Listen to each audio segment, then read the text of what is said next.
অন্তর্বর্তী সরকারের ১.৫ বছরে মূল্যস্ফীতির পারদ কিছুটা কমেছে, তবে তা এখনো চড়া। নিম্ন আয়ের মানুষের ক্রয় ক্ষমতার বাইরে অনেক নিত্যপণ্য।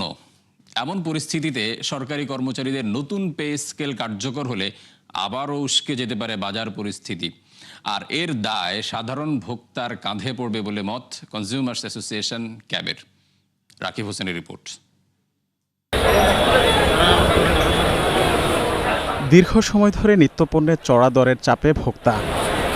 গণঅভ্যুত্থান পরবর্তীতেও যেখানে খুব একটা পরিবর্তনের ছোঁয়া লাগেনি, উল্টো বেসরকারি খাতের বহু মানুষ কর্ম হারিয়ে এখন দারিদ্র্য সীমার নিচে বাস করছে।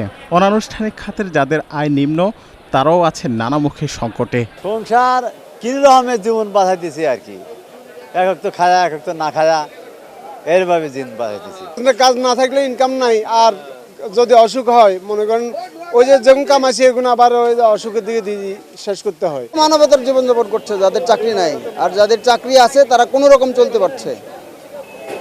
সুবিধাজনক অবস্থা হলো ব্যবসায়ীরা, তারা সিন্ডিকেট করে দেয়, সিন্ডিকেটের মাধ্যমে বাস সব কিছু হয়ে যায়। একদিকে সার, বীজ আর কীটনাশকের দামে বাড়ছে স্থানীয় কৃষি পণ্যের দর, অন্যদিকে আমদানি পণ্যের উচ্চ শুল্ক, আর মাঝে অসাধু ব্যবসায়ীদের কারসাজি বিশৃঙ্খলা। ফলে নিত্যপণ্যের চাহিদা মেটাতে হিমশিম খেতে হচ্ছে বড় জনগোষ্ঠীকে। যারা নিম্ন কর্মচারী আছে তাদের জন্য যুক্তি আছে, উপর লেভেলে যারা আছে তাদের জন্য কোনো যুক্তি নাই। সরকার আসলে সবাইকে নিয়ে চিন্তা করা দরকার, একটা মহলকে নিয়ে শুধু চিন্তা করলে তো হবে না। বাজারে শৃঙ্খলা কিংবা পণ্যের দরে লাগাম টানা না গেলেও সরকারি চাকরিজীবীদের জন্য বড় সুপারিশ এসেছে পে কমিশন থেকে। জানিয়ে অসন্তোষ খোদ উপদেষ্টারাও। ক্যাবের সভাপতির মতে নতুন পে স্কেল কার্যকরের ধাক্কা আসবে ভোক্তাদের কাঁধে।